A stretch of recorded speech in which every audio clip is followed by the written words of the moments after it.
Hello बच्चों, हमारे channel में आपका स्वागत है। और हम लोग आज पढ़ने जा रहे हैं कक्षा 12वीं एनसीईआरटी फिजिक्स। तो बेटा हमने आज जो डेरिवेशन लिया है वो लिया है सेलों का समांतर क्रम संयोजन, है ना। तो ये बहुत इम्पोर्टेंट है क्योंकि प्रतिरोधों का समांतर क्रम संयोजन और श्रेणी क्रम संयोजन हटा दिया गया है। तो अब जो है उन प्रश्नों के हटने के कारण ये डेरिवेशन बहुत महत्वपूर्ण हो जाते हैं बच्चों। तो हमने यहाँ पर एक डायग्राम लिया है समांतर क्रम संयोजन का। देखो, सेलों का समांतर क्रम संयोजन, है ना। तो प्यारे बच्चों, जैसा आपने आपके घर के टीवी में रिमोट देखा होगा, है ना। टीवी के साथ जो रिमोट आता है, रिमोट में जो सेल लगे होते हैं वो सेल समांतर क्रम संयोजन होता है। वो सेल जो है वो साइड आजू बाजू लगे होते हैं, ठीक है। तो ये सेल जो है वो क्या है, समांतर क्रम संयोजन है। सेलों को कैसे लगाया जाए और उसमें क्या धारा लाभ होता है, तो उसमें सेकंड नंबर पे आता है क्या, समांतर क्रम संयोजन। तो बेटा हमने यहाँ पर जो है एम सेलों की कतारों को, ठीक है, एम सेलों की कतारों को समांतर क्रम में लगाया है यहाँ पर, ठीक है। और इन सेलों का विद्युत वाहक बल जो है वो ई है। ध्यान रहे, संयोजन में जो है वो सेलों का विद्युत वाहक बल समान होना चाहिए, ठीक है। तो 3 सेल हमने यहाँ फिलहाल हमारा यहाँ 3 सेल दिख रहे हैं। तो एम सेल, इसमें एम कतारें लगाई जा सकती है। तो प्रत्येक सेल का विभव बल ई और उन सेलों के अंदर जो विद्युत अपघट्य है उनका आंतरिक प्रतिरोध आर है, इस तरीके से, ठीक है। प्रत्येक सेल के धन सिरों को जोड़ बिंदु ए पर और ऋण सिरों को जोड़ बिंदु बी पर जोड़ा गया है, ठीक है। तो ऐसे कंडीशन में एकांक धन आवेश को ए से बी तक जाने में किया गया कार्य क्या रहेगा, समान रहेगा। इसलिए समांतर क्रम में संयोजन होने के कारण, ठीक है, प्रत्येक सेल का विद्युत वाहक बल क्या रहेगा, समान रहेगा। इसलिए परिपथ का कुल विभव बल क्या होगा प्यारे बच्चों, ई होगा, ठीक है। तो यहाँ पर जो है वो हम लिखेंगे कैसे, तो हमको लिखना पड़ेगा कि माना एम सेलों की कतारों को समांतर क्रम में संयोजित किया गया है। प्रत्येक सेल का विद्युत वाहक बल ई और आंतरिक प्रतिरोध आर है। सेलों के धन सिरों को ए जोड़ बिंदु पर तथा ऋण सिरों को जोड़ बिंदु बी से जोड़ा गया है, ठीक है। दूसरी चीज, ए और बी के बीच विद्युत वाहक बल, ठीक है, यानी कुल विभवांतर का मान क्या रहेगा, समान होगा, ठीक है। और बाह्य प्रतिरोध जो है वो आर है, ठीक है। तो बेटा ऐसी कंडीशन में जो है इन सेलों से धारा I प्रवाहित होगी, ठीक है। और यहाँ पर जो है ये संयोजन में क्या होगा, तो देखो हम यहाँ सबसे पहले लिखेंगे कि समांतर क्रम में, समांतर क्रम में कुल विभव बल क्या हो जाएगा बच्चों, ई। ध्यान रखें आप, ठीक है। समांतर क्रम में विभव समान होता है, ये हमने पहले पढ़ा है। तो यहाँ पर जो है विद्युत वाहक बल क्या होगा, समान होगा, इस तरीके से, ठीक है। अब जो है आंतरिक प्रतिरोध, ठीक है, तो इसमें जो है एम सेलों का कुल आंतरिक प्रतिरोध, कुल आंतरिक प्रतिरोध क्या है प्यारे बच्चों, आर डैश है, ठीक है। तो समांतर क्रम संयोजन से 10वीं में आपने पढ़ा होगा और 12th में भी कुछ लोगों का हो गया होगा, समांतर क्रम नियम से, ठीक है।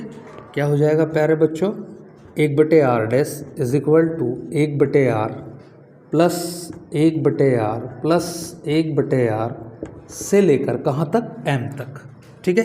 तो ये हो जाएगा बेटा 1/r डैश कुल परिपथ का, टोटल परिपथ में जितने सेल लगे हैं सारे के सारे सेलों का कुल आंतरिक प्रतिरोध क्या हो जाएगा, m/r, इस तरीके से, ठीक है।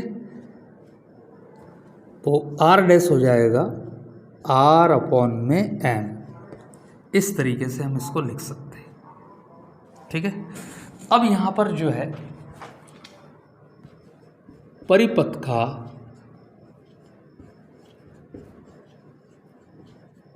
कुल प्रतिरोध,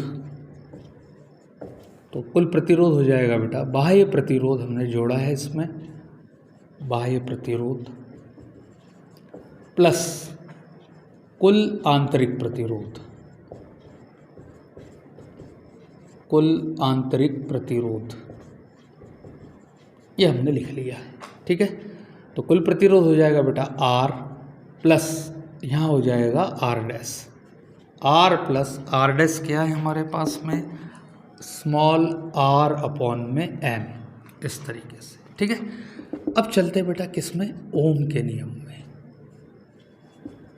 ओम के नियम से, ठीक है, तो ओम के नियम से क्या होता है बेटा, विद्युत धारा यानी कुल विद्युत धारा बराबर से कुल विभव बल और बटा हो जाएगा कुल प्रतिरोध। ठीक है, ये पूरे परिपथ के लिए हम निकाल रहे हैं, तो विद्युत धारा हो जाएगी I, कुल विभव बल तो बेटा यहाँ E आ जाएगा, कुल प्रतिरोध तो यहाँ कुल प्रतिरोध हो जाएगा R प्लस स्मॉल r और अपॉन में m। कैलकुलेट कर लेते हैं इसको, यहाँ देखो m का तिर्यक गुणा करते तो ये हो जाएगा mr प्लस r। ठीक है, और ऊपर क्या है E है और अपॉन में आ जाएगा m, तो इसको लिखा जा सकता है m आ जाएगा बेटा ऊपर, तो ये हो जाएगा me और अपॉन में हो जाएगा mr प्लस r, इस तरीके से। ठीक है, अब यहाँ पर जो है वो गणना में हम लेते हैं फर्स्ट कंडीशन, जब r जो है क्या है, r को जो है वो नगण्य माना जाए, कैपिटल R को। ठीक है, कैपिटल R को जब नगण्य माना जाएगा तो मैं पहले लेता हूँ कैपिटल R को रखा जाए और स्मॉल r को नगण्य माना जाए। ठीक है, इस कंडीशन में चलते हैं, तो देखो यहाँ r रहेगा और स्मॉल r को नगण्य माना जाएगा, तो ये हो जाएगा बेटा I is equal to M E. ठीक है, नीचे आ जाएगा एम आर और स्मॉल r को हमने नगण्य कर दिया है। ठीक है, m से m कैंसिल हो जाएगा और ये आ जाएगा बेटा E बटे R, E बटे R यानी विभव बल बटे प्रतिरोध, तो ये आ जाएगा एक सेल से प्राप्त धारा, प्रवाहित धारा भी लिख सकते हैं, प्राप्त धारा मतलब जो धारा लाभ है हमको क्या मिल रहा है, समांतर क्रम में m सेल की कतारें आपने लगाई है और ऐसी कंडीशन में जो है हमको एक सेल से ही धारा प्राप्त हो रही है, यानी इसमें जो है धारा लाभ नहीं हो रहा है, ये संयोजन इस समय में घाटे का होगा। अब यदि जो है हमने दूसरी कंडीशन लेनी है कि यहाँ स्मॉल r, तो कैपिटल R को हम नगण्य करते, बाह्य प्रतिरोध को नगण्य करते। ठीक है, तो ऐसी कंडीशन में ये आ जाएगा I इज इक्वल टू, ठीक है, एम ई और अपॉन में स्मॉल r। ठीक है, यानी यहाँ आंतरिक प्रतिरोध जो है वो प्रबल होना चाहिए, तो क्या लिखा जा सकता है प्यारे बच्चों, m गुणा E बटा R। ठीक है, यानी सेलों की जितनी कतारें रहेगी m गुणा E बटे R, यानी क्या लिखोगे, एक सेल से प्राप्त धारा, थोड़ा जगह की कमी है प्यारे बच्चों। ठीक है, यानी यहाँ क्या हो रहा है देखो, यानी एक सेल से प्राप्त धारा m गुणा हो जाएगी, जितनी कतारें आप लगाओगे यहाँ पर, जितने सेल आप लगाओगे समांतर क्रम में, धारा उतनी गुणी हमको प्राप्त होंगी। तो ये इसमें जो है इस कंडीशन में हमको अधिक धारा लाभ हो रहा है। ये संयोजन अधिक धारा लाभ कब होगा, जब हम आंतरिक प्रतिरोध को बाह्य प्रतिरोध की तुलना में ज़्यादा दिखाते हैं, बाह्य प्रतिरोध को आंतरिक प्रतिरोध की तुलना में नगण्य दिखाते हैं, ऐसी कंडीशन में जो है यहाँ पर हो जाएगा। ठीक है, तो बेटा जो है कल रक्षाबंधन है, तो मेरे तरफ से आपको रक्षाबंधन की हार्दिक शुभकामनाएं, है ना।